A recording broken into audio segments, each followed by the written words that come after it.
Hello दोस्तों, आज के वीडियो में हम लोग देखेंगे सदिश व अदिश राशियों के बारे में। और इस टॉपिक से दोस्तों हर एक एग्जाम में, छोटे बड़े हर एक एग्जाम में एक ना एक क्वेश्चन पूछ ही दिए जाते हैं। ठीक है ना। तो कौन सी राशि सदिश राशि है, कौन सी राशि अदिश राशि है, हम लोग बचपन से पढ़ते आए हैं, लेकिन कन्फ्यूजन के कारण हम लोग भूल जाते हैं। ठीक है। लेकिन इस वीडियो के माध्यम से ये वीडियो देखने के बाद आप लोग का जितना भी कन्फ्यूजन है वो दूर हो जाएगा। ठीक है। तो ध्यान से देखिए इस वीडियो को। ठीक है ना। तो आगे हम लोग देखते हैं।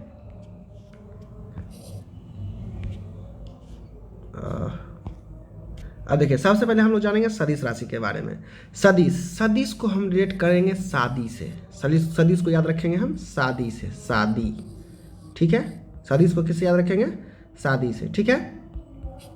सदिश को याद रखिएगा शादी से। ठीक है ना।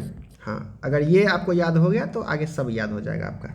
अब देखिए है बल, उत्प्लावन बल, बलाघूर्ण, गुरुत्वाकर्षण बल, गुरुत्वाकर्षण बल। ठीक है। उसके बाद इतना। ठीक है। इतना आप लोग पहले समझिए, पहले इतना समझिए। अब देखिए, शादी जो है ना वो बलपूर्वक नहीं हो सकता है। शादी बलपूर्वक नहीं हो सकता है। जब तक लड़की का मन नहीं होगा तब तक आप शादी नहीं कर सकते हैं। ठीक है ना। बलपूर्वक शादी नहीं करनी चाहिए। ठीक है। अब जहाँ जहाँ आपको बल मिलेगा ना, जहाँ जहाँ बल मिलेगा वहाँ वहाँ आप क्या मारिएगा? सदिश राशि। देखिए इसमें भी बल है, उत्प्लावन बल, बलाघूर्ण। ठीक है। उड़ते उसके बाद गुरुत्वाकर्षण बल। तो जहाँ जहाँ आपको बल मिलेगा उसमें क्या मारेंगे हम? शादी। शादी जो है बलपूर्वक नहीं हो सकता, वहाँ हम मारेंगे सदिश राशि। क्या मारेंगे? सदिश राशि। सदिश राशि होगा। ठीक है। उसके बाद हम आगे बढ़ते हैं। उसके बाद है आपका भार। ठीक है ना। भार। ठीक है ना। अब देखिए, शादी जब हो जाता है किसी का तो उसका भार क्या हो जाता है? उस पर भार जो है, बहुत भार आ जाता है ना। बहुत ज़्यादा खर्चा मतलब उसका होने लगता है, बहुत भार आ जाता है। ठीक है ना। अब देखिए, अब बेग। बेग से हम याद रखेंगे बैग। बेग से याद रखेंगे बैग। ठीक है ना। बैग जिसमें पैसा रखा जाता है, बैग। ठीक है ना। और बेटी की शादी में, शादी करने के लिए बैग भर के रुपया चाहिए दहेज देने के लिए, है कि नहीं है? बेटी की शादी करने में बैग भर के रुपया चाहिए। ठीक है ना। ये मैं बस आपको रिलेट करने के लिए बता रहा हूँ। ठीक है ना। तो बेटी के शादी करने के लिए हमको बैग भर के रुपया चाहिए। ठीक है। शादी से रिलेट हो रहा है ना। उसके बाद है आवेग। ठीक है ना।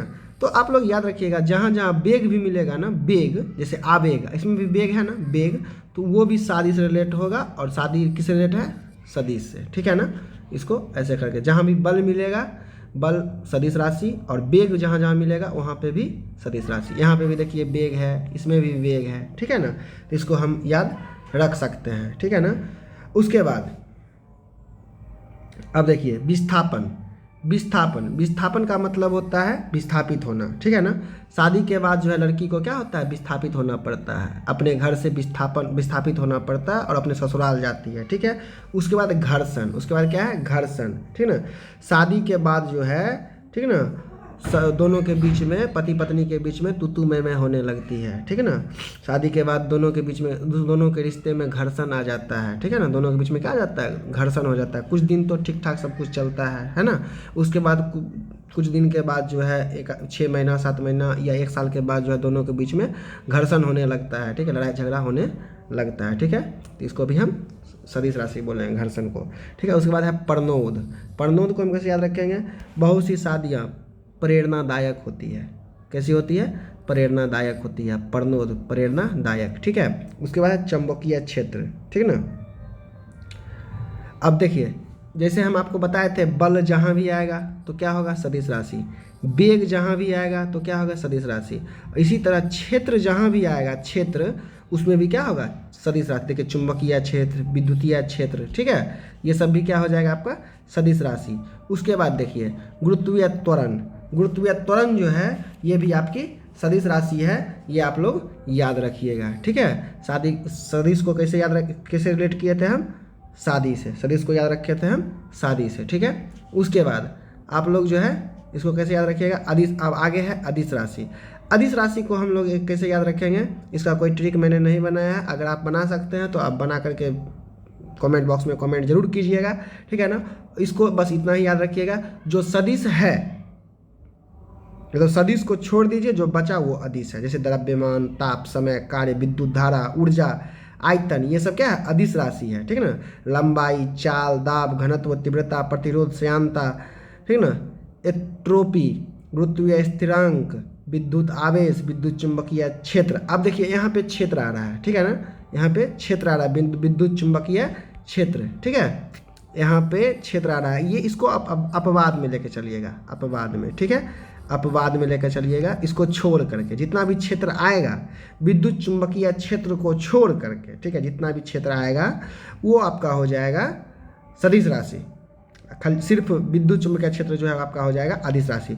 उसके बाद चुंबकीय प्रवाह, चुंबकीय प्रवाह भी जो है अदिश राशि है। ठीक है, तो हमको लगता है कि आपको ये वीडियो समझ में आया होगा, इसको अच्छे से आप लोग रट जाइए। ठीक है ना। आपको अगर सदिश याद हो गया ना तो आपको अदिश भी याद हो ही जाएगा। ठीक है ना, और इससे क्वेश्चन छोटा बड़ा हर एक एग्जाम में रहता है। ठीक है ना, तो इसको आप ध्यान से देखिएगा। पहले आप सदिश याद कर लीजिए अच्छे से, आराम से सदिश को अच्छे से पूरे अच्छे से क्लियर कर लीजिए। अगर आपको सदिश याद हो गया तो जो बच रहा है वो टोटल अदिश होता है, टोटल जो होता है वो अदिश होता है। ठीक है ना, तो आपको ये अदिश आसानी से याद हो जाएगा। ठीक है ना। अगर आप बना सकते हैं, इसका ट्रिक बना सकते हैं तो आप कमेंट बॉक्स में कमेंट जरूर करिएगा। अब आपके लिए है प्रैक्टिस सेट। विद्युत आवेश कौन सी राशि है? ठीक है, विद्युत आवेश जो है वो कौन सी राशि है? सदिश है कि अदिश है, या दोनों है, इनमें से कोई नहीं है? ये आप लोग कमेंट बॉक्स में कमेंट जरूर करिए। ठीक है, तो धन्यवाद बच्चों।